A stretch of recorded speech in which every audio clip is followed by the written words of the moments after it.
Hello বন্ধুরা, কেমন আছো? অনেক দিন পর ভিডিও দিচ্ছি। আজ বানাবো চিকেন তান্দুরি।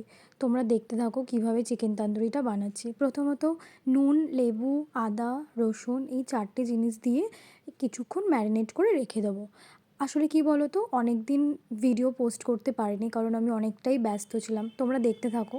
অনেকটাই ব্যস্ত ছিলাম কারণ আমি নিজেও একটা অন্য প্রফেশনে কাজ করি, সেই কারণে। এটা আমার শখ বলতে পারো, তাই জন্যে।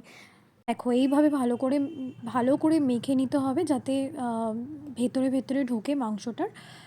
মিনিমাম 20 মিনিট রেখে দিতে হবে। এবার এই যে দেখো মশলা দিচ্ছি এক এক করে। প্রথমে দিলাম যে লঙ্কার গুঁড়ো, হলুদের গুঁড়ো, তারপর হচ্ছে চাট মশলা, গোলমরিচ, তান্দুরি মশলা, জিরের গুঁড়ো, কাশ্মীরি লঙ্কার গুঁড়ো, ঠিক আছে? তো ভালো করে ফ্যাটানো দইয়ের মধ্যে দেখো ভালো করে মিক্স করে দিচ্ছি।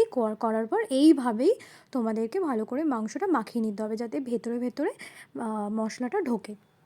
দেখো এগুলোকেও আমি এভাবেই মশলা মাখিয়ে নেব। এইবার এয়ার ফ্রায়ারে বা মাইক্রোওভেনে আমি মিনিমাম 20 মিনিটের জন্যে একটা সাইড করব, আর তারপরে 10 মিনিটের জন্য আর একটা সাইড করব। দেখো রেডি হয়ে শোনা কেমন গেছে। হয়েছে?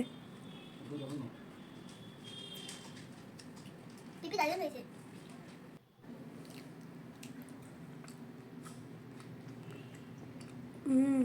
টেস্টি। টেস্টি।